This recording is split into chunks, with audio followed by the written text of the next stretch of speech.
only be able to whisper or only be able to shout? Whisper. That's so easy. Like, I just can't stand the loudness. Maybe it comes from being a parent, but like just that sweet silence and a soft voice is so much nicer than a loud voice. That was the easiest question so far by a I'm mile. sure what you said. What did you say, bro? What was the question again? Man, like Please, you'll man. get such a sore voice if you did that all the time. But then everyone will be like, why are you whispering? Like, what's going on here? I know, it'd be a bit like weird, eh, if you're whispering all the time. A bit intimate, you know? I do know two people from like years ago that were always quiet, like almost too quiet, that you couldn't understand what they were saying. And one of them in particular would always like kind of say something really quietly.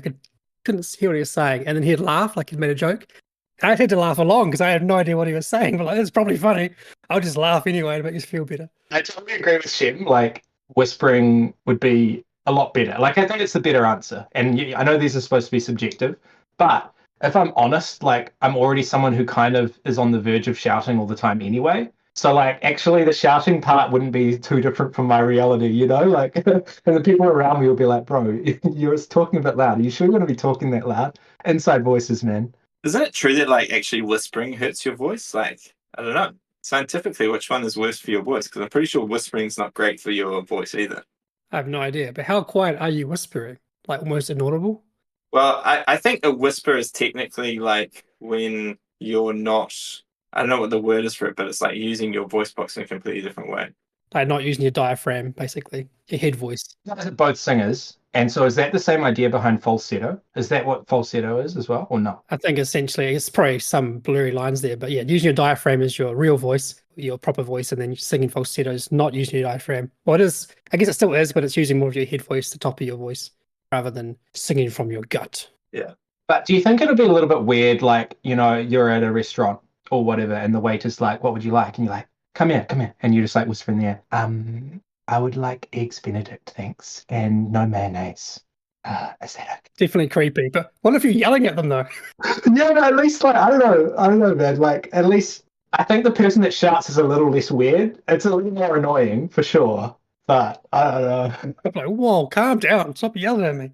I think it's a challenge just to do it for a day. Like, would you take on that challenge just for a day? All you do is whisper, and then the next day, all you do is shout. Like, what would be the weirder? I don't know, man. It's actually tough. The more I think about it, the more tough I find it. My gut instinct was just to say like whisper because it's like it's more manageable in terms of your relationships and stuff like that, and in your house and stuff. But I would feel like an absolute weirdo out in public if I only whispered to strangers. And to be honest, there are some people like, I mean, you guys met that friendly Italian guy at Modern at Play who basically just shouted the whole time, right? So, you know, there are some people that just go around like that. So, Can you make yourself deaf from shouting too much? Like, can you hurt your own eardrums from the pure volume that is coming out of your own vocal cords? Give it a go. Who knows? we're asking way too many scientific questions that we don't know the answers to. Guys, I just want to learn, man. Like, hey, if we've got any listeners out there that know the answers to these questions, you need to track me down and tell me because I like learning. It's great. What's your answer, Zach? I seriously think I'd go for shouting rather than whispering because I just like, I don't know, I find whispering really annoying to even do myself. Like I don't even like whispering. And I'm just kind of a loud person, so yeah. Yeah, I was going to say it wouldn't be that much of a change for you. Exactly. As long as it's not like angry shouting, but just being like shouting, yeah. A nice jolly shout. Yeah, jolly shout. Being a just being a loud guy, you know. Some people would find it annoying or whatever, but you know, I don't know. I just think whispering would be it would be frustrating only being able to whisper. Where does mumbling place in the tier list for you guys? Like, is it somewhere in the middle or is it the worst of all three? I'm looking at you, Shem. I know. Now, mumbling, I think, is just like lazy speaking, or you know, when your thoughts are going faster than your mouth can move. That's usually the case. Isn't it just the Kiwi accent? I don't know. That's the monotone thing, eh? It's a bit of that. But I mumble because I'm just trying to get the words out quickly. I think often, or I'm just being lazy and can't be opening my mouth the full, the full. Like, but whispering, like you'd probably be more articulate, right? Like because you're actually saying things carefully and trying to get them to hear you because you're so quiet. I can remember like my kids. I can't remember which one it was, but I was trying to get their attention to like, what do you want for breakfast? And I was saying their name like at a good volume, And eventually I tried like a slight of more of a shout, like, oi. And eventually I went, oi. And they looked at me straight away. It's like a little whisper that actually got their attention more than anything else. That's interesting. Maybe like people actually comprehend you better if you're whispering because they know they have to focus. Good point. Might be actually better for parenting to only be able to whisper, because it is pretty true. And if you raise your voice all the time, you just get ignored. So next time I'm at a convention and I'm teaching people a board game, I'm like, come close. So this is Ark of the West Kingdom. And what you're going to do is you're going to place one worker on your turn. I don't know. Maybe there's no rules questions after the whisper. Have you tried it? I don't know. There's just way too much background noise there. Way too much background noise at a convention. They will have all the rules questions, I think, because you haven't taught them the game at all. Hey, this is sorry for ASMR lovers, right? I'm not sure. Did we see it at Spiel as well? But I definitely saw it at Modena some years. It's the people with like a little a microphone and a little speaker, so that they could just teach the game at normal voice, and it just amplified it out to the table, so they could protect their voice for the whole convention. Shem and I are as bad as each other. We make it to the second day and we've lost our voices like reliably every convention. We both like cooked. Yeah, that was the last Essen we went to. I just ruined my voice. We had a designer dinner with a bunch of designers like on the second or third night, and I just could not hold a conversation. Like I had to like take a massive breath and then just try and get out like a little sentence that was, somewhat audible. And you're speaking to people that, maybe English isn't their first language, or just the accent difference was a huge like issue because I'm Kiwi. So that was rough because I wanted to engage with these other designers and talk to them about stuff and about their games, but I just could not like really talk to them. I've done that at WillyCon 7 years ago, I think. I had no voice on the Sunday and I was still trying to teach a game where I was just like, what the heck is he saying? Yeah, that's rough. I think what you got to do is when in those situations when you've lost your voice and it's like a social setting and you're at a restaurant, is when someone asks you a question, right after they ask you the question, you just stuff your mouth full of pizza. Like, then they know. They know you don't want to answer or you can't answer because your mouth is full of pizza. And then they should be able to deduce the fact that actually you've lost your voice. Like, that's the only, like, rational conclusion. It's not that you're rude or anything like that. Doesn't track for me. I think I think at that dinner I was like stuffing my face full of pizza and it was still rough. It always comes back to pizza though. Yeah. Always does. Welcome to the Lens and Veil podcast. Join Shem, Sam and Zach as they dive into a designer-focused analysis of Assyria Second Edition, a game from Emanuele Ornella, Shem Phillips and S J Macdonald.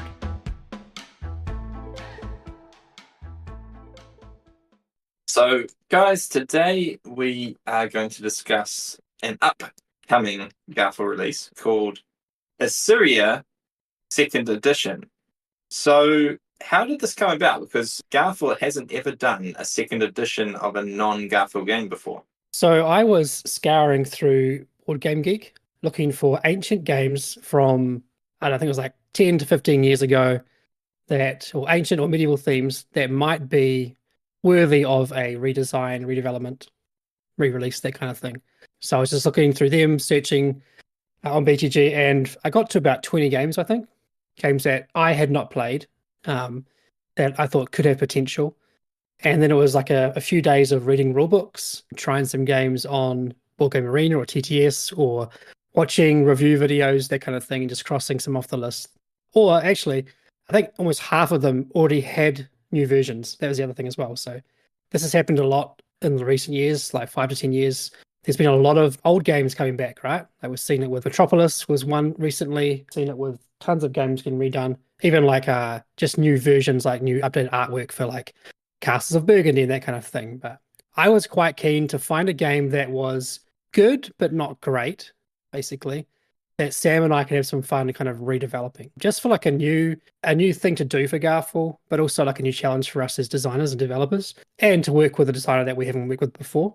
So we actually had this sort of short list of games, and Sam and I, and also our friend Levi, jumped on to help a bit as well to test some games that we could find that were actually playable online. And I think Assyria was actually one of the very first ones we tried. We tried a few more afterwards that didn't really fly for us, but it was on Board Game Arena. So we jumped on there and played it twice. I think it was back to back. And straight away, when playing the game, I thought this has got something special about it. Like there's definitely some rough edges and there's some things that feel a bit dated and where more development needs to happen, which is what I was basically looking for. But there was this cool kind of ebb and flow of the map, which I really liked. And I was thinking about it yesterday, actually. Another modern game that kind of reminds me of that feeling, at least, not so much like physically what you're doing, but the feeling, is the Guild of Merchant Explorers. If you play that game, it's a kind of a roll and write, but without the roll and write. It's like a flip and fill, I guess, but you're not filling stuff in, you're placing down cubes. And in that game, you have a start area, and over the course of the round, you kind of slowly seed out this pathway and try and make permanent features on the map that when you get to the end of the round, you flush out the map and all your permanent stuff stays, and then next round you can branch off from that. Assyria was doing a similar thing. Well, I guess it did it 15 years earlier,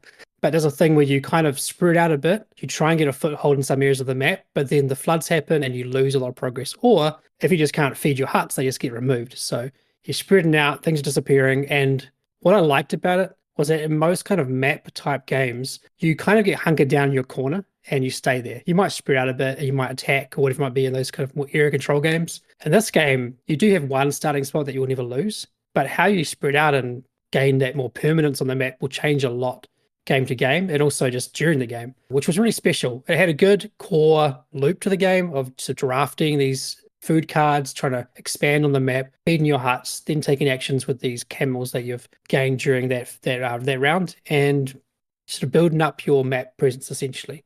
So we played it 2 times. I really liked it. I thought there was a lot of potential in the game. And I just went and emailed Emanuele, the designer, said, hey, we'd be interested in like talking to you about this game. Or is it available? Do you have the license still? Are you looking for publishers? Has someone already picked it up? That kind of thing. And he was pretty quick to reply and was like, yeah, I like your games. I've played, I think, Architects and a few others, and I'd love to work with you guys. It sounds exciting. And he was very happy and very keen to get on board. And which led to then, I think, an opening call with him, myself, and Sam, just basically getting his thoughts on the game, because he's had 15 years of this game being out. He's had all this feedback from it, and he's probably got his own thoughts about how he would change the game. So we basically had a nice long chat with him and got all these kind of initial thoughts from him about what he wanted to see changed, which we then implemented. And then Sam and I kind of jumped in and added lots of extra stuff, and then we're back to Emma and back and forth for a good 6 months or so, making all these changes and developing the game, which was a ton of fun. But that's basically how we got the game and how it's going to be coming out soon on Kickstarter. So Sam, I'm keen to hear, because you've already shared with me a bit, obviously, but keen to kind of share your thoughts. What were your initial impressions of the game? Why did you think that it had sort of a special thing to it as well? Yeah, I like the word you use. You're talking about special, and there's something kind of that hasn't really been reproduced in a lot of the modern games we play, and that is that feeling of looking at this shared map space. And analogy for me is Terra Mystica, where all of our eyes are on the same area, and there's this really juicy interaction. But the thing that's so awesome and special about the game is the draft. So each round there are some food cards that are being placed out, and players are going to draft these food cards. But these food cards are arranged in order of food cards with the most food to food cards with, of the least food to food cards with the most food.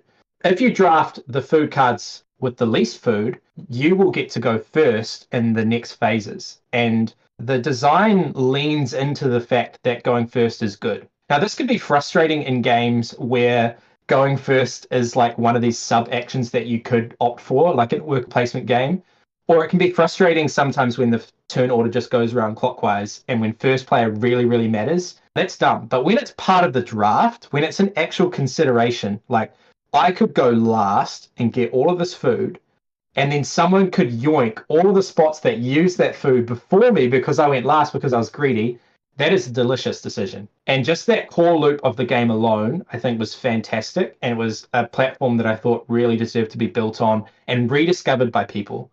The way that the draft feeds into where all of our eyes are, all our eyes on the map, all our eyes are on these beautiful ziggurats that have great table presence, and where everyone can expand to, and the kind of the interactive nature. It's not too mean, but there is a little bit of meanness to it, just the right amount, I feel, of interaction. where you're trying to anticipate what people will do. You're trying to figure out if there are ways that you can be a little bit annoying. And also with the way that you spend your camels, which are the resources that you gain, turn order matters there too. And so there's a delightful amount of blocking and interaction. And yeah, there's just that core loop I find really compelling. So Zach, I also want to know what you thought, because you actually played the game, the second edition first. I want to know what you thought when you came back and played the first edition on Board Game Arena.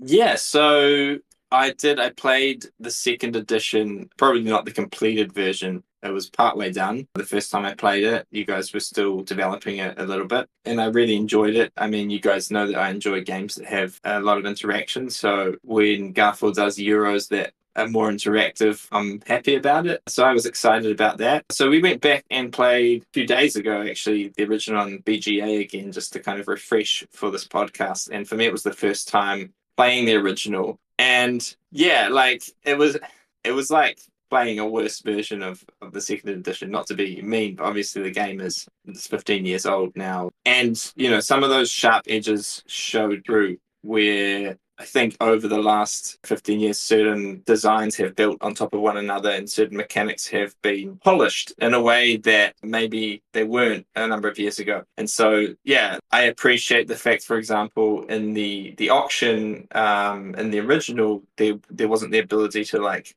outbid other people. It was just turn order. Whereas in the second edition, you can lose points if you really want to go first. You know, someone picks the first player spot, you can lose 1 point to outbid them, or you can lose 3 points to outbid them and to make sure that no one can outbid you. So there's the ability to outbid one another, which I really noticed that in the old version is that you just made a choice and you were sometimes really restricted in your ability to choose there. And another thing that I noticed was just there wasn't that much that you could do in terms of strategy. It was kind of like the ways you scored points were quite linear and you were trying to do those things. Whereas I feel like playing the second edition first, there were all these avenues that had been opened up, little extra parts, building on that core system. But yeah, generally, I thought the original, I loved the core system, which is still in the second game, of placing out these huts and feeding your workers and trying to get the cards that allow you, the food cards that allow you to keep your huts on the map, and you know, sometimes not being able to get them, so then you just completely change your strategy and move your huts in a different direction. So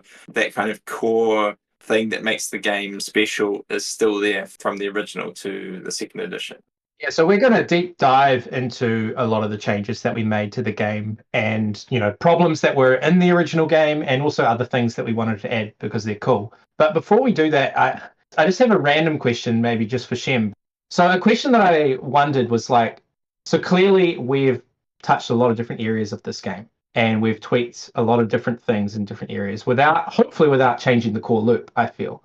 But I wanted to ask Shem, who has done a Redux version of Shipwrights of the North Sea, at what point do you just say that a game is a new game?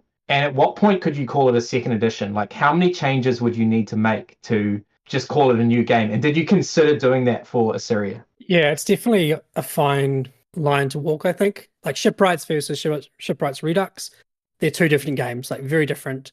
The flow of the game, the only thing that's the same really is the thematic ties of the game, like what you're doing in the game and what you're trying to achieve in the game, and obviously the visuals as well. The funny thing is though, like with Assyria, like we set out to make a second edition. That was the plan from the start. We weren't trying to make this new game that was inspired by Assyria. So even though it has gone quite far from the original, not in its core, but in its breadth, I guess, of the game, like it has gone quite far. Like it's still, I don't think we would have changed what it was. Like we're going to change it to a new game or retheme it or whatever it was. But I will say though, I think there's more difference between original Assyria and the second edition than there is between Raiders of the North Sea and Raiders of Scythia. So I think it's probably gone further than that. But a big reason for that difference is that like Scythia was a different art style, a different theme. Like there were lots of applications within that game that were changing or changed because of the theme. So while mechanically it's probably more close to the original Raiders than what second edition Assyria is to Assyria, the fact that we kept the name of Assyria, we kept the setting, the story, it's all still there. It's still that same, I guess that same still story that's being told in the board game that made good reason to keep it as it was. We didn't really get to a point where we considered changing it, I don't believe. So it was always going to be Assyria. I did toy around with name ideas, of course, but it just made more sense to stay true to the original name. But nah, it's an interesting one, eh? Because if we set out from the start saying this is going to be a new game, we probably would have given it a different theme for sure. But the fact that we liked the theme was part of the thing that attracted me to the game because it was ancient Mesopotamia. Like, it needs to stay as Assyria. So it could have easily been like Assyria Redux, I guess. We could have done something like that, but I just want to keep it clean. It's the second edition. Sure, it is like a much bigger version than the original, and it's a lot more added, but I think the core is still very strong in the game. Yeah, I want to bring up an interesting point because I feel like, and maybe we've talked about it before, but there's kind of something that makes the game special, kind of like the spirit of the game, getting a bit esoterical, but it feels like games kind of have this identity. And I feel like with Assyria, the game has the same identity as the original. Like, that same core identity is there. It's just been polished. It's got some new, interesting applications of that identity. And everything that's been added doesn't feel like it's going in a different direction. It's just, I don't know how to explain it other than that. And so in that way, it feels very much like the same game. I said earlier, the second edition feels like a better version of the first edition. It doesn't feel like a different game. And that's kind of, maybe something weird to consider. Like, you might be able to take similar mechanics and make a game that just feels completely different. And at that point, could you say it's a second edition? Whereas I feel like saying that this is a second edition makes sense because it feels like the same game, just a new version, like a more expansive, modern version of the game. I think another key point is about, like, is the original still being played?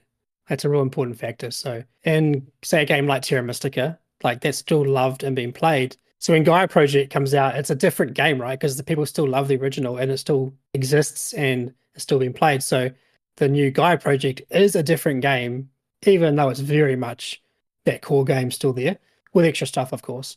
I think the same is true for Raiders, because people were still very much enjoying the Viking North Sea version. So making Scythia was like, well, people can still play the old one because it's, it was well loved and still well loved. So here's a new version, a new spin on that, which is very much that Gaia Project kind of thing. With Assyria, and I think with Shipwrights to that point, I don't think the originals have been played very much, right? Like, there's probably still some hardcore fans out there, but they're not really being played. So both Assyria and Shipwrights kept their core name, right? Their core identity. Of course, Shipwrights was Redux and it's a different game, but it kept that same kind of identity. Like Zach was talking about, the spirit of the game kind of thing going, because I don't think people are still playing the game that much. So making a second version of it or a second edition of it with the same name makes more sense to me, because it's like, oh, you're not playing that. Hey, here's this updated version that you will play, and rather than just saying here's a new spin on that game you already love. I find this whole conversation fascinating, and I hope other people will like going down the rabbit hole with me, because I've played other games that have had second editions where like hardly anything has been touched or changed. And then I've played games where there's been a re-implementation or a new theme, or like they've gone with a different name, and it still very much feels like the same game and they haven't called it a second edition. And so for this game, for me, it's like, I actually think there's far, far more changes than a lot of these games have for a second edition. But I agree with you that it has the same spirit of the game. There's the same core thing there. I hope we haven't messed with that, and I don't think we have. And also that the setting just seemed to fit with what we wanted to do. But what we've done with the second edition, like I was thinking about it, there's a few risks to calling it a second edition rather than another game. And one of the risks is that for the people that played the first edition and didn't enjoy it, they might just think there's no point like approaching this game again and coming to the second edition because they didn't like it. And they might not know how many things have changed and how many problems have been solved, hopefully, and other cool things have been added. But then for the person that absolutely loves the first edition and it's always on their table, then the opposite worry is also there. Like, maybe we've ruined the game for them. Maybe there's something about the purity of the game for those people. So it really seems like we could miss with a lot of people who have played the first edition. Either they hated it and just don't even touch this, or they loved it and think that we've gone backwards. So I think there are some risks to it, but ultimately, I really like our approach of calling it second edition. Yeah, I don't think the game, like it definitely was like played and enjoyed when it came out. It wasn't that long ago. It was 2009, and it's got an okay rating on BGG. It's doing okay in the rankings. But I think there's so many people, like the large percentage of people who are now playing board games and who are on social media or whatever, or Board Game Geek, and talking about board games, probably haven't played it. Like a vast majority haven't played it. The ones who have played it are probably, let's just be honest, older than me, and probably like still have their old school games from 15, 20 years ago on the shelf that they still like to pull off the shelf and play. So the good thing is, and this was the same approach for Redux for Shipwrights, is that if people want to, they can still play the old game. We're not telling them they can't play it, they can't enjoy it. So that kind of covers that crowd. And of course, there's always going to be backlash. We've seen it recently with Quacks, when someone takes something you love and they change it for the better or the worse. There's going to be opinions. And you're right, we do run that risk. I do think the risk was quite low, though, for Assyria, because I really enjoyed our plays of it and obviously wanted to publish it. But I think there was a lot to improve. No, I'm not saying all is game design. You've got artwork, you've got presentation. There's a lot that could be improved on. So in a way, I don't think much was sacred, if that makes sense. Like, I don't think people like, you ruined my number one game of all time. I don't think that was a big risk. And, you know, if they really feel that way, then that's cool. They can still play the old one. So you've mentioned that you reached out to Emanuele, but it wasn't just you guys working on this game and creating a second edition, but you worked together with him. And you mentioned, Shem, that you wanted to know his ideas about what should change. So what were the things that straight up off the bat, Emanuele said, these are things that should be added to the second edition, and how did you guys go about developing them? It was mostly to do with the bidding phase that he wanted to make changes, and that was based on his own thoughts and obviously years of feedback. The big issue that he saw was the fact that if a player really wanted to, they could always be first. So once you're in first place, you can always be first. It may not be a good idea. It might not be very beneficial. It might guarantee you win the game, but they could do that if they wanted to, which was an issue. So he immediately wanted to add something where you could outbid people. I can't remember what we landed on originally, but we ended up going to basically you can lose points to outbid if you want to, which makes a really fun decision. Like, and that greed factor kicks in where you're like, well, do I just go here now and hope that no one else outbids, or do I just guarantee I'll take it and I'll lose the 3 points? Or we'll just go halfway. No one wants to lose 3 points first. I'll lose 1 point and see if they outbid me. So that was a nice change. He also wanted to add like another layer to the auction. So currently you get 2 food cards that Sam's talked about. Emma wanted to add a third card, or a third thing, at least a tile maybe or something, that gave you some other benefit, like a one-time action type thing, which developed into these favor cards. And they give you lots of weird and wonderful powers. All the stuff that you have in the game, like now there's farmers and gold and all sorts of ships. They can give you that stuff rather than have to buy it later on. Or they might let you break a rule, like, don't have to be adjacent to your hut when you place a hut, that kind of thing. And we also made it that all these cards you could just throw away to get a camel, the resource in the game. So that made the whole auctioning system like far better. Like just that alone, if you had those kind of rules in the core game, would make the core game way better. Like you'd see the game get higher ratings for sure. So that was the stuff we did first, right? And then I think what happened after that kind of first implementation, I made my own version of the game on TTS that we could then test ourselves and with Ema, and we'd do kind of weekly or every second week we'd do a sort of meet up and play the game and see what progress has been made. But really, Sam and I did a big dive into every area of the game. Like what were the things that kind of we thought could be improved? And Sam, maybe you want to talk to some of those things. Yeah. Just a few comments on the auction, because I think it's really cool. Technically, actually, still, someone could be first for the whole game if they wanted to be. They could stay first. But the thing is that if they do that, we're taxing them 3 points per round if they really want to guarantee. So it's definitely much more of a cost and not worthwhile to do so. One of the things about the numbers that we chose for the bidding, so there's, as has been alluded to, you can bid for 0 points, -1 point, and -3 points. And I think at first it was just 0, -1, -2, which is kind of the obvious thing to do. And it kind of uses a similar system to Cyclades, or I think it's Amun-Re with the bidding, where if you get outbid, then you have to take your turn immediately to bid on. In this one, you could either bid on another auction or you could double down on the same one. But the cool thing about those numbers is that, let's say I bid for 0 and Zach could jump in. He could jump in for -3 and guarantee that he's got that. So that's the safe play. If you really want something, you can pay a fortune, 3 points, and you can grab it. But there's a player psychology thing in there, in that the first step is only -1 point. So if Zach jumps in for -1 point, I get to have my turn again straight away. And I could be mean to him and grab it for -3 points. And then who's really happy there? I've got the thing that I wanted, but Zach's actually taken 2 points off me relative to him. So he only paid 1 point and I had to pay 3 for that. So I think those numbers make it a really delightful decision. Like the fact that it's not linear, I think is really cool game design. And we see these triangular numbers in a lot of games. You have to learn and remember the sequence of 1, 3, 6, 10, 15. It's just a great sequence because it creates tension and it creates differing incentives. So it works both in the negative way, but also in a positive way for set collection and things like that. So when we changed those numbers from 1 and 2, I think it just started working super well because it plays on people's greed a little bit more. Yeah, and the super interesting thing is you can do some mind games there, right? Because I could place on the 1 if I know you really need something just to make you spend the 3 points, and then I could then go somewhere else and not lose any points, right? So just essentially taxing you points because you really need something. So yeah, there's just a lot more in that auction phase, and that's what I was talking about. For example, with the original game, is that there was like the auction was just like pick the thing that you want, and then your turn order is super important. So it was already important like what you pick, but there just wasn't that kind of extra layer that gave that extra something to the auction phase. So it's really great now. There's also the paranoia element where there's something that you absolutely need. And so your round would just be terrible without this particular one. And you're so paranoid that if you bid at 0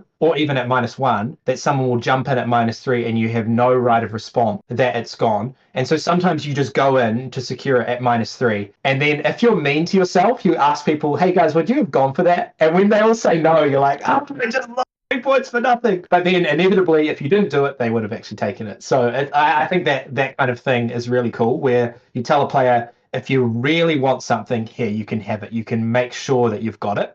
But hey, like, is that the most efficient way to play the game? And if you do that all the time, it's going to be bad for you. Well, yeah, let's talk about some of the other problems that we found as gamers playing this game and things that we really wanted to address, problems to solve. And one of the ones was there was a system where you could place these wells down. So it's a hex map. If you surrounded on the hex map an intersection between 3 hexes that was outside of the main river area, then you'd get to place a well down on that spot. Now, the nature of this is that you can actually, if you place 3 down, you get to put 1 well down. But then if you place a 4th in that area, you could typically get another well down. And you could sometimes even place another 5th hut. And maybe you already had 2 in that sequence already. Place a 5th hut and get 3 wells straight away. And what you would get for this you would get, I think it was something like 4, 5, or 6 points, depending on the round. And this just seemed to be like really strong, something that you kind of wanted to do every game. And we've had games in the old version where the winner won by the number of wells that they placed down, like it completely, like almost exactly, like that was the difference between their scores. And it wasn't like we thought that this well thing was a bad incentive. It's quite a cool incentive to have something to do other than placing a hut on the river. Huts on the river get you good income. Huts in between the river and the kind of the fertile strip between the rivers get you more points. And huts on the outside don't get you as many points. And so it was cool to have something else you could do on the outside. I think that was really interesting. But it just seemed like quite non-interactive and quite easy to score points. And it was just a lot of points, more than what you're getting from other places. Yeah, what were your thoughts on the wells, Shem? Yeah, we definitely had the issues that we felt they were just too strong, right? They were kind of abusive as a strategy, and yeah, I guess they weren't that fun either, right? They just, here's some points. The other factor to the wells that they block ziggurats being built next to them. So there's always this good kind of tension around if you do this triangular kind of intersection that Sam was talking about, you can't build a ziggurat there that turn because you've put a well in the middle. So it was a good little pushback to that player. But it didn't feel like it was quite enough pushback. That player could still just spread out somewhere else and get lots of points other ways. And then these wells kind of clog up the area of the map as well. So if all players are doing it, there's not many places to build the ziggurats. We actually tried to address this at first by making the wells be destroyable, essentially. So players could build their ziggurats next to like opposing wells, and they'd get a discount for doing so, and then the player who loses the well would get some kind of benefit. Played around with that quite a bit, actually, and it was kind of fun. But it was like a few too many rules really for what it was achieving. One of actually the first wins we had with the wells was that we wanted to change how the camels worked in the game, the income. In the original game, I think you can get up to about 10, maybe 12 camels. And that track was just always the same. So you could move up there, get up 10 camels, put around, and that was it. We thought, well, what if you had your own little track for your camels on your playboard, and your wells actually cap how far you can move on that track? So that alone was a nice incentive to get these wells on the map, because then you have more capacity for camels. So we had 4 wells for a long time, and then in the later sort of part of the development, we went down to 3 wells. So you have a maximum capacity of 9 camels from the very start of the game, and it could go up to 12. So that was already just like another layer to the wells. And then from there, it was really about those map rules that I was talking about before. We kind of went back and forward, and we actually landed on just staying simple. It was just too much to have that extra little layer. So the wells actually function the same way on the map. They cannot be destroyed, and they block ziggurats. We did limit like certain spots they can be placed, because in the original game, you could form that triangular little pattern with 2 of your huts being on the river and still place a well there. And it was kind of a bit odd, because thematically, why is there a well right there when you kind of do the wells out in the desert areas? But also that player was getting like lots of camels on their turn anyway, and it seemed a bit awkward and not a good thing. So we actually removed those from that area of the game. But the big change really, and this will come into conversation more with the offerings track, was that we tied the point scoring of the wells to a different track to give that track more incentive, more, I guess, feel and more kind of diversity in the track. And we actually made that when you place a well to give you 2 camels straight away. This was a new thing as well. So previously, you could basically, like we're saying, get points in the middle, a few points on the outside, and mostly trying to get your huts on the river for camels for the action taking. We wanted to make it a more viable path to actually not go on the rivers. So now when you go on the outskirts, you can do this well kind of thing and rush building your wells and actually do all right in that round with camels, because every well you place gets you 2 camels. So you could place 3 in one turn and get 6 camels, and hey, you don't need huts on the river at that point for that turn, because you've 6 is still a decent number of camels for the round. So yeah, lots of little changes there, and we went back and forth a lot, but I feel like it's a much better version without actually clogging up the rules, because the whole camel track thing is just intuitive with the components, and the point scoring is similar in terms of like how it scores. It's in a way it's one less type of scoring, because you're scoring the wells just as you would during the offerings, which we'll explain soon. So really, I think it was kind of a sideways step in terms of rules, but a massive improvement in terms of what it adds to the game. Yeah, totally. It just felt like a massive win to have both an engine building element to them, but still keeping a point scoring element to them that wasn't quite as bonkers and like something you had to do. Well, maybe I'm wrong, but it felt like something you had to do every game. And I just want to talk a little bit about the fun that we have with numbers when we're doing game design. So it's a really common trend in this game to get an even number of camels on your turn, because there's an incentive there to place on both of the rivers. And so the first time you place a hut on each river, it's going to get you 3 camels. And then every subsequent camel that you place on a river will get you 2. And so it's really common for players to try and have at least 1 hut on each river for 6 camel income.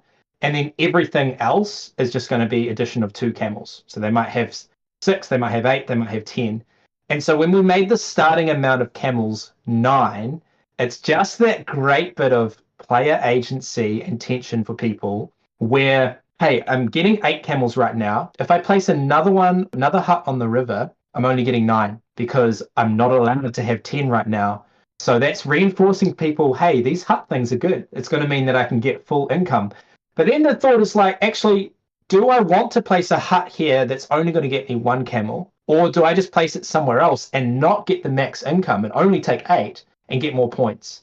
And I think those kinds of things, if you can do those kinds of things with numbers, you want to know like highly divisible numbers, and you also want to know ones that don't divide easily, that players are going to have to try and change their strategy to try and min-max. I think those are really cool. Give min-max players something to angst a little bit about, and they'll enjoy that a lot more. That was just some nerd time with Sam. All right. I wanted to talk about the number 11 that we use in a future game. We use the number 11 in a future game, and we're really mean with it because players can play with 4s, 3s, and 2s. And so to get to the number 11, it's quite hard. But if they can, they feel really, really smart. So that's fun, but I don't want to spoil more about that game. Another thing that changed a lot are the dignitaries. And if people have been following our social media or have seen photos of our office, we have some massive piece of art on the wall of some of these beautiful pieces that Shem Phillips did for this second edition. And they're pretty fantastic looking. But what do they do, and how are they different to how they worked in the original game? So in the original game, the dignitaries were 3 kind of static places that you could spend camels to place your huts, not on the map, but off the board a bit, for influence, which was like an end of round or end of the era. There's this flood that happens. In the original game, it happened 3 times. So it's like a point scoring thing. So you could try and place these huts to gain influence, essentially to gain points from the round. But they also had either a end of round. Actually, I think they're all end of round kind of effects in the original. So there's 3 tiers of them, right? One was spending like 4 camels, then 3, then 2. The big 4-point action, it would give you 3 influence. So it's a big jump on the point scoring. And then you'd get more points if you had 1, 2, or 3 in that area. So if you have all 3 of those huts in there, I think it was like 9 extra points or something. So you could invest all of your camels into that area of the game if you wanted to, and get some more points. That one kind of worked. It was kind of good. But the other 2, the one that was 3 camels and 2 camels, the middle one, it basically said if you have at least 1 hut here at the flood, you get to flip over your plow, which is this wild food resource. But there's actually no benefit to going there more than once, which was kind of a weird thing for me. Why is it in the game? Like, why is it a strange rule? You would still get the influence. Like, it was still worthwhile to go there just to try and win that race. But that kind of cap of 1 felt weird.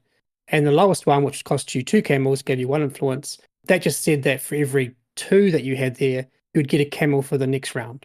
So it was like a little bit of a catch-up-y kind of like, next round you can do something better. And it was kind of like, it's not that exciting.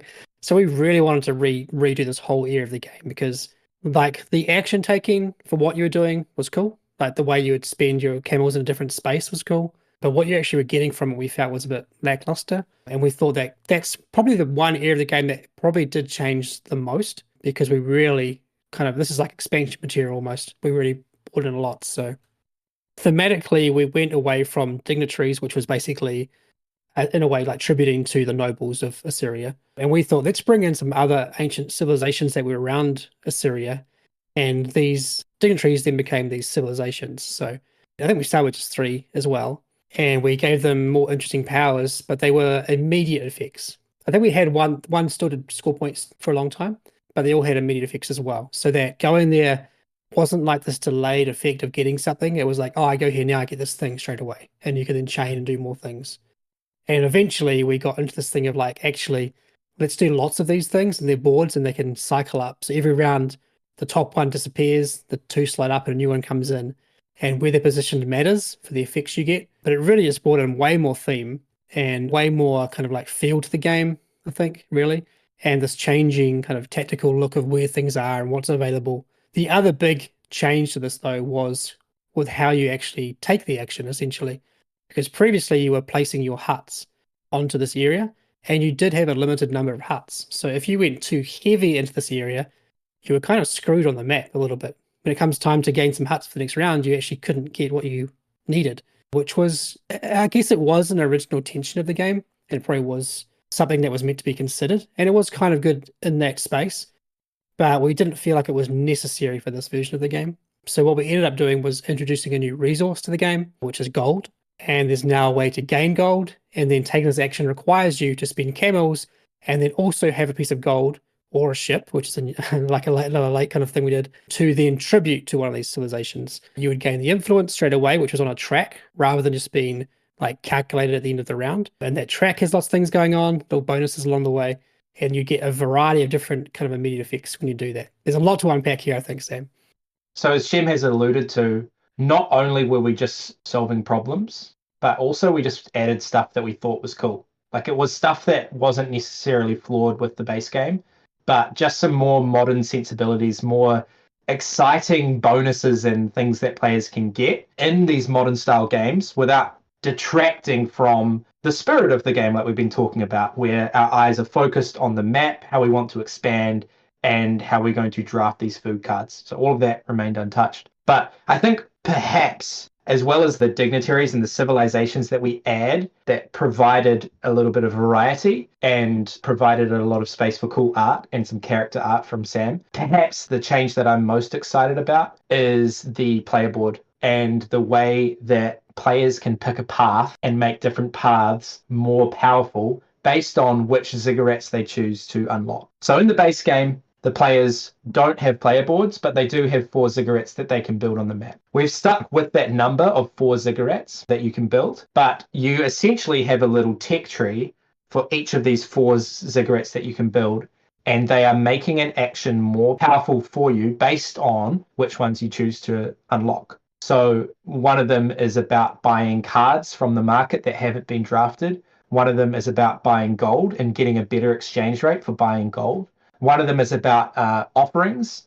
And the other one is interacting with these new resources that we introduced, farmers and boats. These are new resources, or being able to buy another hut. So the addition of extra huts to buy was quite a cool one, where sometimes we felt that like, oh, I'm only allowed to place 2 huts this round because of this token that had been flipped over. We're all placing 2 huts this round. But what if I can purchase huts on previous rounds to be able to expand faster and further than my opponents? And that's just quite a cool strategy to be able to lean into. Obviously, with a strategy like that, you're going to have more food requirements. So there's a bit of a push and pull. It's not just straight up OP. You have to be able to manage it a little bit. But that was a fun thing to be able to do. The offering one was something that was in the base game, and we just made it more of a tech tree vibe. So in the base game, you could take an action where you could pay 1, 2, or 3 camels to move 1, 2, or 3 spaces up the offering track. And we just gated how many camels you could spend based on how many ziggurats you had unlocked from your player board of that type. So at the start of the game, with no ziggurats unlocked, you could only pay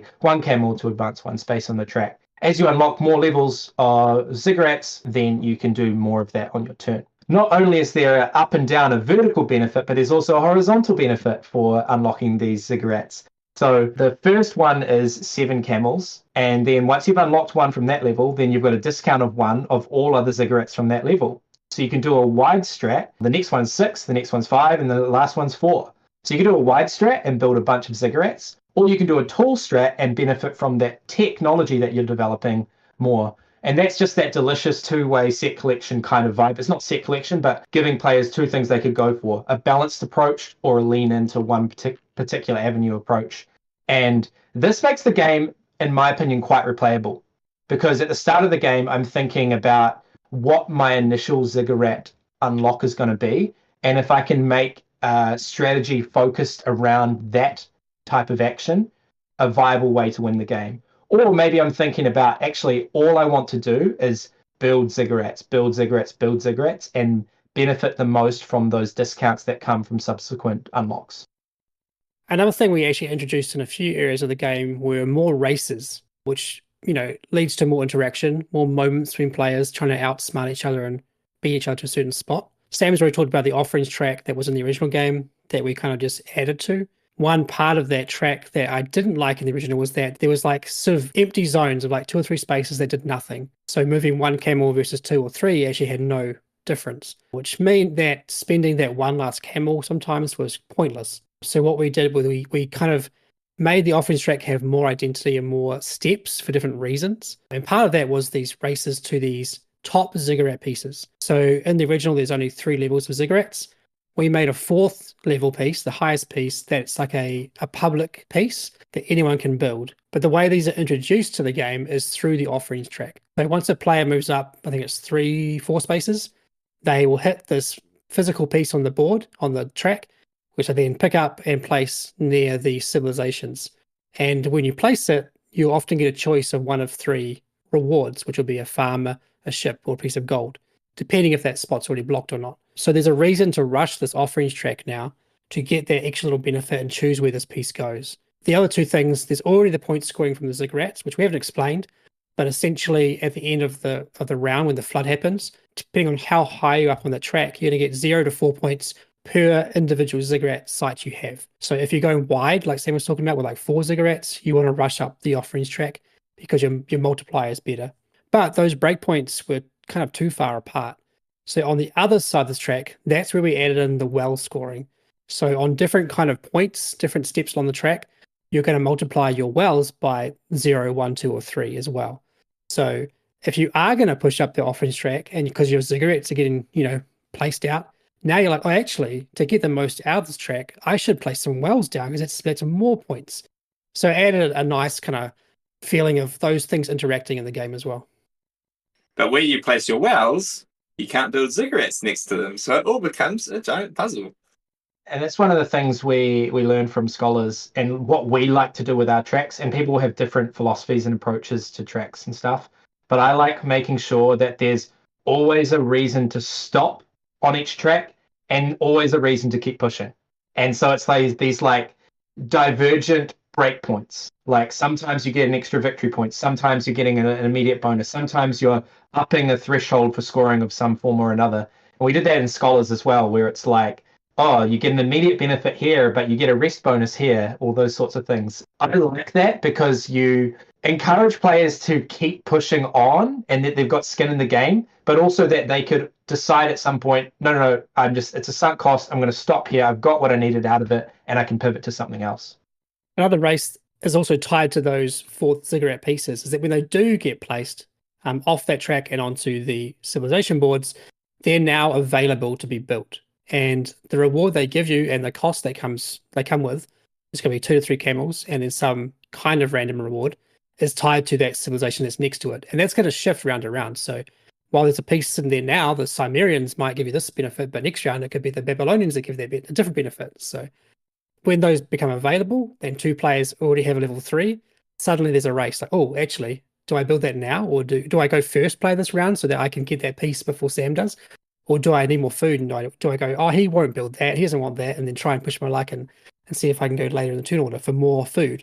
The other last race I want to talk about is the influence track. So originally there was no track. It was just if you put down your huts on these dignitaries, you accumulated influence, or whatever it might have been called in the base game, and then the player with the most would get more points based on the tokens or the cards that were revealed each round, the number on them. I didn't like that from a sort of aesthetic point of view, that you had to kind of count up their pieces. It wasn't totally obvious all the time who was winning. So we just introduced a simple track that rather than calculate your influence at the end of the round, when you would gain influence, you would move up this track. And that meant we could add more races there as well. So there's these 3 wild food tokens on that track. And essentially, like those ziggurat pieces, the first player to hit that spot gets that wild resource. So now there's a reason to race up that track as well. And the reason that races, I think, in this game was so good and very worth pursuing for us from a design point of view is that we really wanted to reinforce the dynamic between a lot of food in late turn order versus not much food in early turn order. That's a really fine and delicate balance, because adding those races, I think the balance would have definitely skewed towards get as much food as you can, go last, and place as many huts as you can, making sure that you can feed them all. And that is a strategy that you can totally do in this game, and I like it because I'm greedy. But man, you're just going to miss out on stuff. Like the early bird gets the worm, brother, like deal with it. And so all those different races with like the tracks and stuff, all these bonuses for being first, really ups the viability of going early and not having much food and playing super lean, but getting the best stuff first. Yeah, I think it's worth explaining here that how the game works is that if you're the first player, you get to place all of your huts out, and then the next player places all of their huts out, and the player after places all of their huts out. And then the next phase, which is like the spending your resources phase, you get to do that whole phase before the second player gets to do it. So when you're racing on these tracks, if you're the first player and you want to speed up one of those tracks, you do it, and the players can't do anything about it because you get to spend all of your resources. And I really noticed that on our last play of the game, because like the first 2 rounds, I went last because I'm like, I want all those resources. And then actually, like, people were sniping stuff that I wanted. I'm like, oh man, going last kind of sucks, you know? Like, I had all these resources, but now, like, all this food, but I'm not getting to use it because, like, people are taking the spots that I wanted to go to. And so then, like, the last few rounds, I was trying to go first all the time. So, yeah, it's kind of refreshing in a way to have a game that just lets you do everything on your turn, like, spend all your stuff, and then it's the next person's turn, because so often I'm used to games where you do one thing and then the next person does one thing, which is great as well. But it's quite nice to have like a different dynamic in this game. And as you said, it's so important. It makes the auction so important. And it just adds the extra level to that decision right at the beginning of your round. And we did actually address that a bit, or at least look into it when we first started developing it. We toyed with the idea of making the action-taking phase like one turn after another. Like, we floated the idea basically, and like, oh, I will take an action, then you'll take an action, then you'll take an action. That the idea of that behind trying that, we didn't actually really try it, but we theorized it. The idea of trying it was that, like, will this remove downtime? And ultimately, it wouldn't remove downtime. Even though there is this phase of like where one player is taking action, so you're kind of waiting, you are thinking through your turn quite a lot. And it's even deeper than the original, so there's a lot to think through. But I think if there was just, one turn each round around the table, it'd be more downtime because you're actually thinking about, oh, what am I doing in 3 turns from now? Like, and can I do this now and then they have 2 turns, will I have the chance to do it then? It actually makes it worse. So while there is this kind of very phasey element to the game, it actually works in its favor, like Zach was saying. And also because you can do all your stuff. Generally, you've placed your huts. You know what your income is. And so while the other people are placing their huts, you're actually thinking about how you're going to spend that income.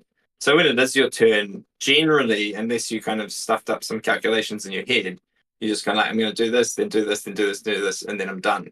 So it's not actually, it doesn't feel like there's super long turns apart from when someone gets into a bind or something or miscalculates and then they have to figure it out. But generally, it flows pretty well, I think. I just get the feeling when I'm playing this game, when I've got a lot of camels, I'm like, I've got a lot of camels. I'm going shopping. I'm gonna make these do something for me. And inevitably, even if I feel rich and I've got a lot of camels and there's things I can do with them, I don't have enough camels. Like there's always more things that I wanted to buy. And I like that tension of like, you can get what you want. Like there's things out there that are good and worth buying. Do you want to build level higher up in your ziggurat? Go for it. Do you want to place a 4th piece on the top of your ziggurat because it looks cool? Like, yeah, I mean, the base game has 3 pieces. We put a 4th piece in basically because it looks cool and we can have some like variable bonuses and stuff. You can buy that. If you want to go for offerings, you can do that. All of those things, we enable the players to pursue, but you can't do all of them. You could do one of them, you can do some of them, you can do which one you want to do, but you can't do all of them. And I like that feeling. Like, I'm going shopping, but I'm on a limited budget, mate. Like, I can't get everything I want. There are a few more like little things that we tweaked and added that I guess I'll just touch on real quickly. Maybe there's some discussion here though. But there were a few like things that we solved with one solution essentially. So there was one issue of being blocked on the map. We wanted a way that players could kind of branch out a little bit. This was introduced with these ships that we bought. So you can essentially place a ship on the map to kind of bunny hop over that space, essentially, which mean that players could spread out more if they needed to. Another issue we had, or not really issue, but a thing we felt would be fun would be that players could kind of turn the spaces of their hexes wild. So they use any food resource. It allows flexibility in the draft as well, so they don't have to always go for something very specific. So we introduced these farmers into the game, another little resource, and they're very minor, but they're there for multiple reasons, which is how we kind of solved it. The other thing is like the favor cards, you kind of need a variety of effects on these things.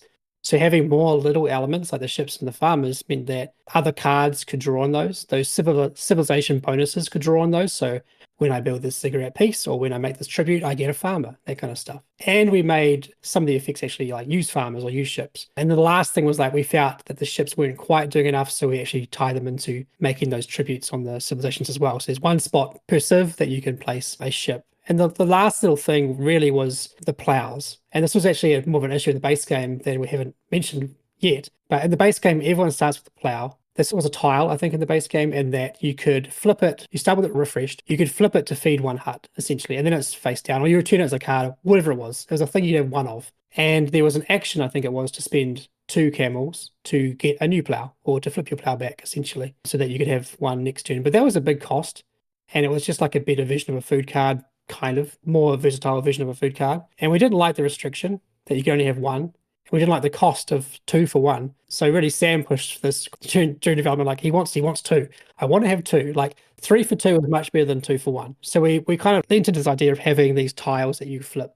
So they're in the game, they're player colored. So you have them on your player board. You start with 1 refresh, but you can get up to 2, which means that you don't have to, again, go for very specific food items all the time if you've gone down this other avenue. So the farmers help you do that.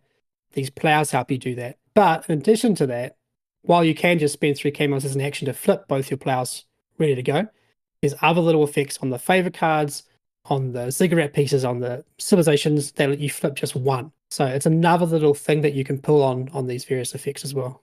I was just really convinced that buying a plow for 2 camels was way too expensive and buying 1 for 1 was like way too cheap. And I was just like, these need to be 1.5. Like, how can we make these flipping the pals 1.5 camels? And so like 2 for 3 was like the way to go. I don't know, just when you get obsessed with like the numbers of it and like this is what it needs to be, I just keep pushing for it. And I think it's kind of cool. Like it works out pretty well. I'd just like to add here that I really noticed on the most recent play I had of the game, because I haven't played it a huge number of times. I played it a few times when you guys were developing it, and then I've played the pre-production copy, which is, the finished game.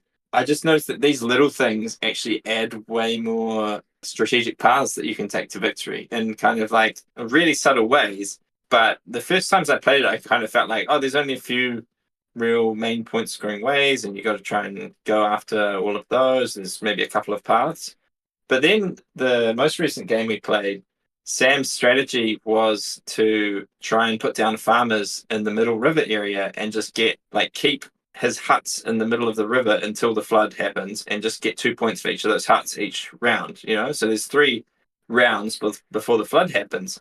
So he was just getting mega points just from his huts, and he wasn't pointing as much for those end of round scoring goals or ziggurat scoring goals. He was getting a bit of that, but his main strategy was being like, I want to just be able to keep feeding my huts. So he was able to do that by focusing on farmers. And so it just kind of adds a few extra little crazy strategies that you can try and pull. And it really kind of made me want to come back to the game and play it some more and test out the different ziggurat paths as well to kind of see if I can make each of them work. And, I think these little additions, they might seem insignificant the first time you play the game, but actually they add a lot of strategy. Another thing that did actually change from the original was the number of rounds in the game. So originally there was 3 rains, they were called, and at the end of each rain there was a flood. So there was 2 rounds, then a flood, 3 rounds, second flood, and then 3 more rounds, and then the final flood. We just chopped those first 2 off, basically. And this was, I think it's actually a suggestion from Emma originally. We kind of played around with it and talked about it and figured out that actually, it's right. We don't need to have 3 floods in the game. 2 is actually enough. The flood is essentially where everything on the river gets wiped off the board. You score the influence track and the offerings track. That's basically it. So it's like a little reset of the map and some scoring moments in the game. And 2 was really enough. We didn't need more, and it didn't mess with the balance. It was working fine because originally we only had 2 rounds in the first part anyway. So it was kind of a very minimal part of the game that didn't have much impact. So when we basically just chopped off that first little bit of the game, it actually didn't lose anything. We still felt like we had a good, meaty game, a full meal, you could say. So I got a question for you, Shem. Garphill, we haven't really done this before. I mean, I guess you did do Raiders of Scythia as kind of like a second edition type thing for Raiders of the North Sea. But, this is a design from another designer who you do not know. You know Bobby Hill very well. You know me, Zach. And so can we expect to see more of this sort of thing from Garphill Games with second editions from other designers, people that maybe you don't have a face-to-face relationship with? As I was saying, at the start of this, I scoured BGG for stuff over a week or so, just finding lots of things I liked, wanted to look into. So I'll say I have looked. So if they're still out there, I haven't found them. But yeah, I'm definitely open to it, obviously. I think there's lots of cool games that came out and they didn't make a splash, but they're still good games. And with some development, it can become great games. So yeah, we're definitely open to it. I mean, this has been great for us because we've formed a good relationship with Emma. Who knows, maybe more games will come out between the 3 of us or whatever it might be. So it's always fun connecting with other designers that have a similar mindset and want to make similar fun things, and like doing it a certain way. So he's a great guy and great to work with. So we'll see what else comes from that as well. But yeah, I mean, it's fun, right? It's real fun just trying different things. So if we get locked into always making trilogies, it gets boring after a while. We still like making the games, but that format can become tiring. So that's why we like to experiment. You'll see more games this year from us announced probably with very different formats and different approaches. So look forward to that. Oh, Lens and Veil first, right here, guys. So, we're trying new things and it's always fun. I did a lot of it when I was first starting out. I would, even with the trilogies with the North starting, I did Bethel Woods, I did Flee the Scene, just trying stuff. Not everything works well, not everything kind of flies, but it's fun to actually experiment. We did it with Circadians. We tried a new line of sci-fi games and just see how it works. So it's good fun just actually trying new things. So I remember distinctly, I quote you on this all the time, when I was working on, I think it was Age of Artisans, must have been the first expansion I worked on with you. And you said to me, Sam, don't worry, expansions are easy. Like just easy, you know. And it was just like the most baller, like swag thing. Like he just had so much confidence that yeah, we'd make sure that the expansion was good. They're easy. Now, I wanted to ask, like, how different do you think the process is from making an expansion versus making a second edition for a game versus designing a new game? Those are three quite different things. Are there parallels there, or do you have to go about these things quite differently? Yeah, they are similar. I mean, new games obviously very different because there's no rules. You're making the rules from the restart, so that's much different. Like doing an expansion or doing a second edition can be quite similar. I guess the only point of difference is that with an expansion, you're limited to how much you can change in the base game. Like you can't just, change the board unless you make a whole new board, of course. But essentially, you can't go and like restart the game. You have to add to it. Obviously, put in cards that are new, or like don't use these cards, use these ones instead. But really, you can't change the fundamental parts of the game. With the second edition, you can do more of that. That's the only difference, I really think. But you are also trying to make a full product that's teachable out of the box versus something you might add or you could choose not to add. So from a player point of view, it's a very different thing. But from a design point of view, I guess it's similar. You're doing a similar thing because you're taking what works, this core, and trying to build upon. I think the last big change really was the solo mode. So the original Assyria was just 2 to 4 players and no solo mode. And it was a bit of a challenge making this one because of the map. Anytime you have to do an AI that has to be a bit smart about like movement on a hex grid, it can be quite tricky because there's like different reasons they might go one direction versus the other. But I'm glad we got to do it, right? Like having a game with a solo mode is always good. It's not always possible. Some games are just far too complex or far too interactive to make solo modes, but this one does get one, which I'm excited about. And it's fairly simple as well, very simple to run. So it's kind of like Rays of Scythia level complexity. So not that bad at all. So now it's 1 to 4 players. There's way more going on in the game, far more strategies to try out, and just it looks beautiful. Shem Phillips knocked the art out of the park on this one. You also amaze me, Shem, with how you can do these solo designs. Like each time I feel like you're doing some sort of crazy, like innovative wizardry. Like it's just something that no one's done before and you just manage to make it work for each specific game. You give each game the respect it needs and you like understand where all the points of interaction are. It's very, very cool. So just a little bit of praise for you, like how you do this. It's pretty incredible. Stop it. Yeah, stop it. No. But no, you're right, though. Every game does need a new approach. You can't just use the same solo system for every game necessarily. I mean, there's like Wayfarers and Scholars do have quite similar systems, and that was quite intentional. But when I got to Inventors, that system did not work. Like it was just didn't float for the game. So Inventors has a very different system to those two because it's a very different game. So you've got to approach each game differently. And I know, Sam, you've talked about it a bit on other podcasts or video things in the past. It's a great point for anyone who is trying to do solo games is that you need to list out the points of interaction. That was how we've got a new game we're working on together right now. And we've just done the solo mode, the first version. And that's where I started. Was like, all right, how do you interact and how do players interact with you? And can we get this in the game with a simple bot? That's the question you should ask. And once you can tick off those boxes, then you know it's possible. And then it's about figuring out, all right, how do I best implement this in terms of components and how will the turn work and all that kind of extra stuff. The last thing I sort of wanted to talk about with this game, Assyria, is the blend between what I call old school Euro vibes and modern Euro vibes. And I enjoy both of these styles of game. And I would say that an old school Euro game is a game like Hansa Teutonica or El Grande, those sorts of games where maybe they're a little bit beige, but beyond the sort of superficial like aesthetic type things, they're games actually with a lot of player interaction, with quite a simple and elegant rule set where, like I talk about, our eyes are sort of in the center of the board. That's where we're looking. That's where we're interacting with one another. Yeah, and quite kind of clean designs. And a lot of these modern games, actually including games that we design, have lots of engine building and combos and fun feelings and like, this changes into this, changes into this. And there's reasons for enjoying both of those things.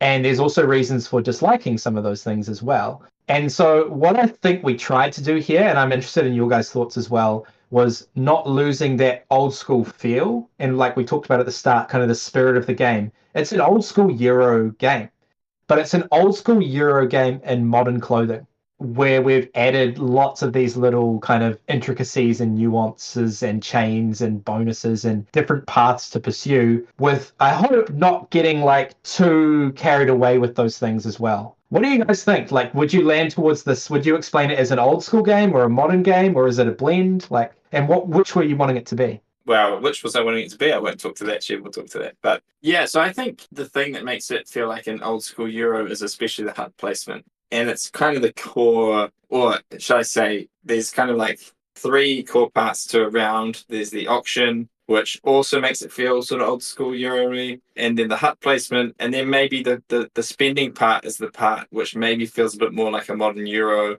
And that's where you guys have added a lot as well to the different paths that you can take. But I think the HUD placement still feels very old school. It can be a bit mean if you want to be. It can block other people. You know, in our last game, I kind of just went right across the middle of the map, and like Shem and Sam couldn't, like they could have maybe tried to get across me, but it was kind of awkward for them. But you guys have also added a few little things in there too, like just smooth off the edges, right? Like the boats where you can jump across, and so maybe not get completely blocked or get slightly further out, or the farmers as well to make it so that, you know, if the right food cards don't come out, because maybe in one round certain foods come out and then the next round none of those foods come out again, so you're just going to lose all those huts. So you've got some ways to get around that too. I feel like that old school feel is very much there, especially in that hut placement, but you guys have managed to also just smooth it a little bit and make it just a little bit, maybe a less grating experience for people who don't like old school Euros that much. And so I feel like it'll be palatable for them, but still has that feeling for those who do love that kind of stuff. It's definitely got the bones of an old school game, which is what makes it feel good. Like in that way, like, that's what attracted me to the game in the first place. But our approach from the very start was, how can we make this old school Euro game feel like a Garphill game? So it was about getting in our flavor, the stuff that we know fans of our games like, the action taking and the clever thinking and all the planning ahead and the strategies and that kind of stuff. How do we get that into this game without overcooking it, like Sam was saying? And I think a lot of that is actually achieved through the UI of the game. The map is mostly the same. Even just the layout of things is mostly the same for the cards and stuff like that. It was changed a little bit, but it was about like just making it very intuitive. So the rounds of the game are covered just with icons along the top of the board. It's all very clean, very clear what you do. Most of the actions you can take in the game are on your player board and they're highlighted in a green banner. So it's like, it's right there. Like what can you do in your turn? It's right there. So we could have gone further. We could have made it more convoluted and more like big Euro, and but we tried to keep it very contained, and a lot of that was achieved just through the physical components so that it doesn't lose that nice charm of the old school Euro. We hope you've enjoyed our discussion about Assyria, but we'd love to hear from you. Jump on the Garphill Games Discord and let us know in the podcast channel if you've played the original. In your opinion, at what point does a second edition become a new game entirely? And let us know what you think are the main differences between classic Euros and modern Euros. Alright, rather than doing our usual segment today, I want to talk to you guys about the Assyria Second Edition Kickstarter, which has actually launched at the same time this podcast has been published. So if you like what you've heard about the game so far in this whole podcast, this is a great opportunity for you to get it at a reduced price. And not only that, but you'll get the Civilizations promo for free. So what happens is, with our Kickstarters, we generally have a special promo that all the Kickstarter backers will get for free. After the fact, it can be purchased on our promo store, but obviously it will cost, and as well as shipping from New Zealand. Now, this promo adds 2 new civilization boards, which are the Scythians and the Hurrians. So there's a little bit of crossover for you Raiders of Scythia fans. And you'll be able to interact with them along with all the other civilizations boards that come in the base game. And if you've never backed one of our Kickstarters before, I want just to assure you that what you see on the campaign page, you can go and look at it right now, is what you get. We don't use a pledge manager and we don't add extra shipping fees after the fact. So as long as you are in one of the tax-friendly shipping zones, which we indicate on our Kickstarter, you will not be paying any money after the fact. What you pay on Kickstarter is it, and we'll make sure that the game gets to you. Speaking of which, a whole lot of people are a bit worried about the whole US tariff situation. So what we decided to do, because of the uncertainty around China and production in China, we've decided to print Assyria Second Edition in Vietnam. And even in the unlikely case that some extreme tariffs are suddenly imposed on Vietnam, we won't be passing on any costs to our Kickstarter backers. If you've listened this far in the podcast, you probably have a good idea about whether the game interests you, so I'm not going to go into detail describing everything, but some of the standout features are its meaningful player interaction, tough decisions, the dynamic map that the players are building out with their settlements and wells and ziggurats, and they make each round feel very different as the game progresses. And there's also multiple ways to custom build your path to victory. And I think one of the most important standout features is it has that old school Euro feel with the modern twists and improvements you can expect from Sam and Shem. And it also, for all our solo gamer friends out there, has an easy to run solo mode with 4 levels of difficulty designed by Shem Phillips. If this all sounds like your cup of tea, the link to the campaign is in the podcast description, and we'll see you there. Thanks for listening to the Lens and Veil podcast. This podcast is brought to you by Garphill Games. You can follow Garphill Games on Facebook, Instagram, TikTok, Blue Sky, X, and YouTube. You can also subscribe to our newsletter and join the Garphill Discord server.